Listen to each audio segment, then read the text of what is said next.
and tell you who we think would be next in the path, because it's one thing to tell you where it is, but what you really need to know is where it's going. And where it looks like it would be going next would be South Meadow Road, Old Shirley Road, Pine Hill Road, and then back in across Route 110 as this storm would continue its southeast motion. So again, that would be northeast of downtown Clinton. It would likely be back up toward the Shirley area as the storm continues to move southeast, just northeast of Route 117 at this point, RD. And Matt, a couple of questions about these sorts of intense storm cells. Do they feed on themselves, and what impact does terrain have on them? Okay, great questions both. Two answers to that. A lot of folks think that you need flat land. I'll answer the terrain question first. A lot of folks think you need flat land to get tornadoes. Not true.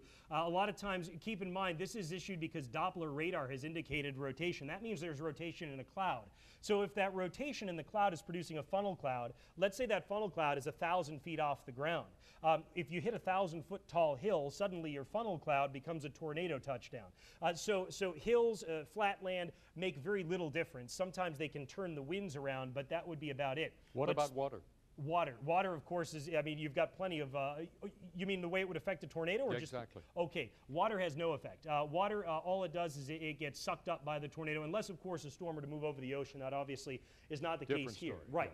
In terms of the wind question, the first part of your question, notice what we have happening here. From Route 2 to Route 495 and then back up to Air, there's this long kind of preceding tail. I won't call it a tail. It's in advance of the storm. I guess we'll call it the head of the storm. Yeah, it's a rough triangle when you look at Air at the top and what is that, Clinton or Maynard down at the right-hand side, That's Leominster right. on the other side. Let me get out of the way for you. Yeah, exactly. Well, what this is, RD, this is what we call the inflow of the storm. Storm chasers will call it a beaver's tail because it looks like a beaver's tail.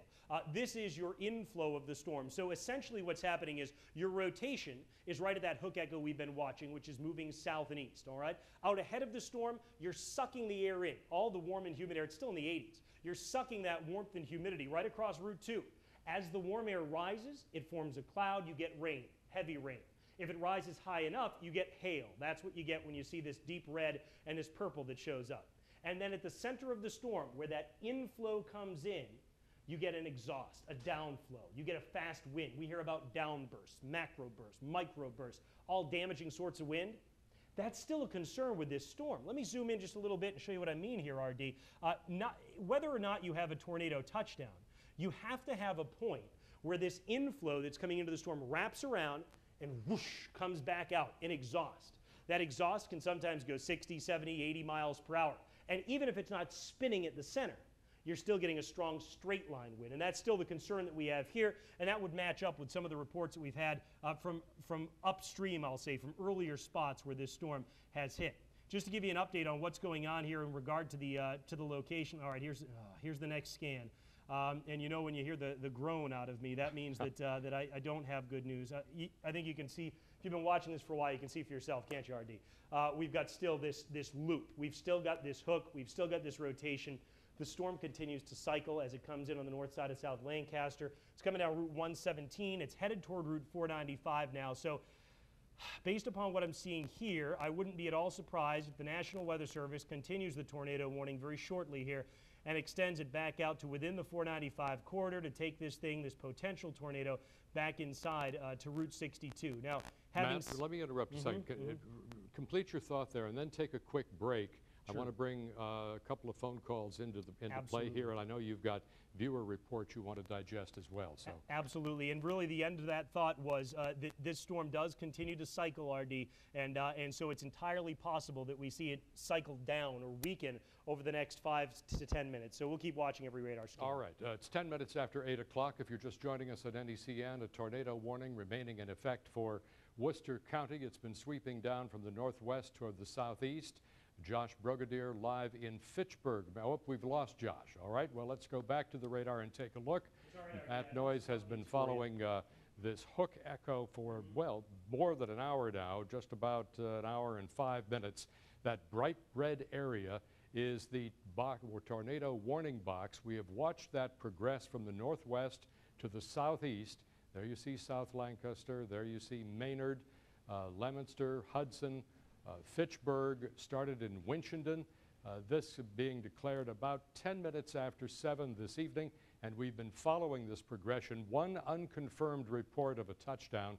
Again, I underline unconfirmed.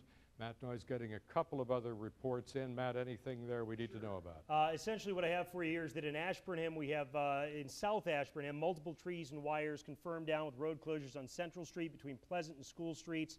We have a tree down in a house on Westminster Street. In Westminster, Mass, where we may have seen that possible touchdown, we do have reports of wires down on Wyman Road with outages in different parts of town there. I can tell you that that there was a furniture factory fire, and this comes from one of our viewers, a furniture factory fire in Ashburnham, Massachusetts, likely, of course, started by lightning, which is another threat with this storm. I also can tell you that the National Weather Service now has issued a severe thunderstorm warning to go along with this tornado warning, and that is just because of the broad nature of this storm.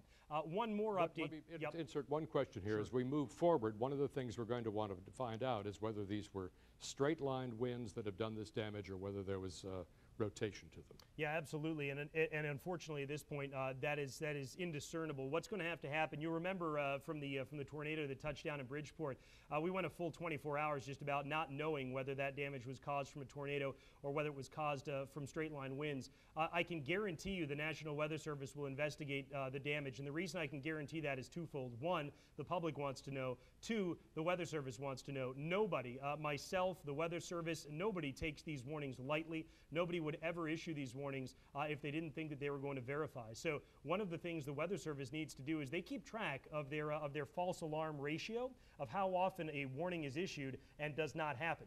They keep track of how valid the warnings have been. So there's no question they'll be back out there again.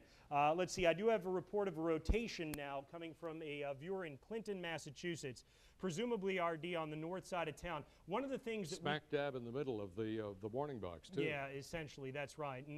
And one of the things that we keep going behind the scenes and online is a live stream where folks can watch what's happening in the Weather Center and things of that nature. Because I have the laptop out here right now, I'm not on that live stream, but at the same time, folks can still go and chat and give instant reports. And with that, we've had reports of rotation seen in the clouds from a spotter in Clinton, Massachusetts. So again, right now, I would have to guess on the north side of Clinton. One other thing, RD, is that sometimes you're going to get reports of rotation. And at the same time, you're going to be talking about perhaps not the storm that actually is producing the tornado. As I mentioned earlier, I'd say about 60% of storms rotate in general. So rotation can happen.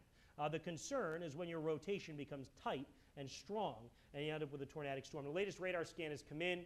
We're still seeing a bit of a hook here. I'll step right back into the map for you. We're still seeing a bit of a hook that's occurring right here. I can tell you this, though. I have been watching the velocity scans at the center of this storm to see which way the wind is blowing and how strong it's blowing. And at this point, the rotation is weakening pretty dramatically in the last scan or two. That's good news, certainly. At the same time, while there's still evidence of a cycle, while we're still seeing a little bit of an appendage wrap around here on the south side, you're still seeing a bit of a notch that shows up here. I think in general, as this storm approaches the Route 495 corridor, we have to certainly at least say that there are good signs, there are positive signs here.